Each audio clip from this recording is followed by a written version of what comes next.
देश पर 10 दिनों के अंदर दूसरे चक्रवाती तूफान ने दस्तक दे दी है। चक्रवाती तूफान का नाम ओमान ने रखा है। यास का मतलब ही होता है निराशा। बंगाल की खाड़ी में अब यास तबाही लेकर आ गया है, लेकिन इस तबाही का मुंहतोड़ जवाब देने के लिए पूरी तैयारी कर ली गई है। रिपोर्ट देखिए।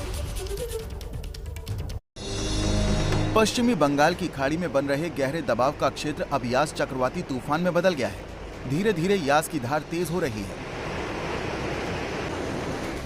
ओडिशा, पश्चिम बंगाल के कई हिस्सों में बारिश और तेज हवाएं भी शुरू हो गई हैं। मौसम विभाग के मुताबिक आज यास भीषण चक्रवाती तूफान में बदल जाएगा और कल सुबह तक ये अत्यंत गंभीर रूप ले लेगा।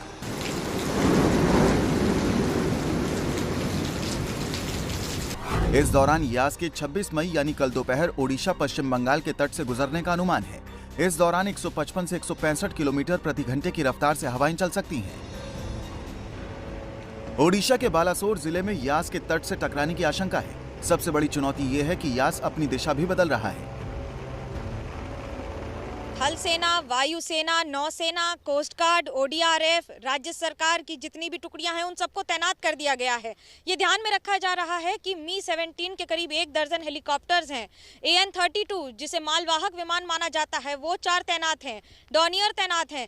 ये तो उन सारी टुकड़ियों की बात है और फोर्सेस की बात है जो लगातार तैनात हैं। लेकिन समुंदर में भी उठ रही है लगातार लहर।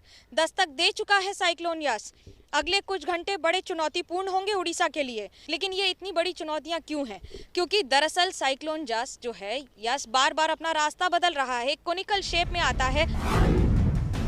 बालासोर, भद्रक, केंद्रपारा और जगत सिंहपुर में सबसे ज्यादा असर रहने का अनुमान है। इस दौरान 120 से 165 किलोमीटर प्रति घंटे की रफ्तार से हवाएं चलेंगी और भारी बारिश होगी। मौसम विभाग के मुताबिक पश्चिम बंगाल में झारग्राम, पूर्वी और पश्चिमी मेदिनीपुर, उत्तर और दक्षिण 24 परगना जिले, हावड़ा, हुगली और कोलकाता में कुछ जगहों पर भारी बारिश का अनुमान है। चक्रवाती तूफान यास से निपटने के लिए केंद्र और राज्य पहले से ही तालमेल बनाकर काम कर रहे हैं। ओडिशा, बंगाल, तमिलनाडु, झारखंड और आंध्र में एनडीआरएफ की 109 टीमें तैनात की गई हैं, जिसमें ओडिशा में एनडीआरएफ की 44 टीमें तैनात हैं और 8 टीम रिजर्व पर हैं। पश्चिम बंगाल में 32 टीमें तैनात हैं और 3 टीमें अलर्ट पर हैं। कोरोना काल में यास तूफान नई मुसीबत की तरह है। हालात को देखते हुए सोमवार को गृह मंत्री अमित शाह ने बंगाल, ओडिशा, आंध्र के मुख्यमंत्रियों के साथ बैठक भी की। आप सभी को याद होगा, पिछले हफ्ते अरब सागर में ताउते तूफान आया था, जिसने हजारों लोगों की जिंदगी में तूफान ला दिया था।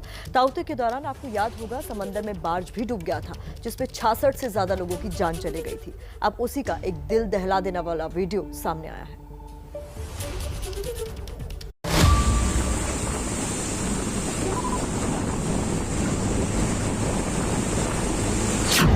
समंदर की ऐसी खौफनाक लहरें आपने बस फिल्मों में देखी होंगी।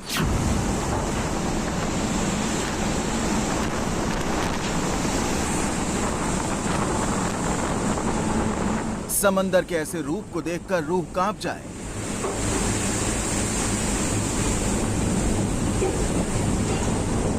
समंदर की लहरों के आगे बड़ा सा टगबोट कागज की नाव की तरह लग रहा है। अंदर ये तस्वीरें टगबोट के अंदर से बनाई जा रही हैं। वीडियो में दरवाजे के पास एक युवक खड़ा नजर आ रहा है। दोनों में कुछ बात भी हो रही है। अरे कुछ नहीं यार, लाइफ में होता रहता है। चिल यार, मस्ती करो।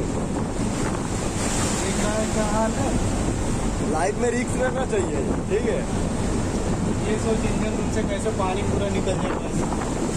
और 2 घंटे के बाद शांत हो जाएगा। तूफान के सामने भी हंसते खेलते समंदर के शांत होने की उम्मीद जताई जा रही है, लेकिन अफसोस ऐसा हो न सका। टगबोट के कर्मचारी सूरज चौहान ने ये वीडियो बनाकर अपने दोस्त को भेजा था। तूफान की चपेट में आने से सूरज चौहान समेत टगबोट में सवार 13 में से 11 लोगों की मौत हो गई। सूरज का शव गुजरात के वलसाड से मिला था, जिसकी पहचान परिवार वालों के डीएनए टेस्ट से मिलान के बाद हो पाई।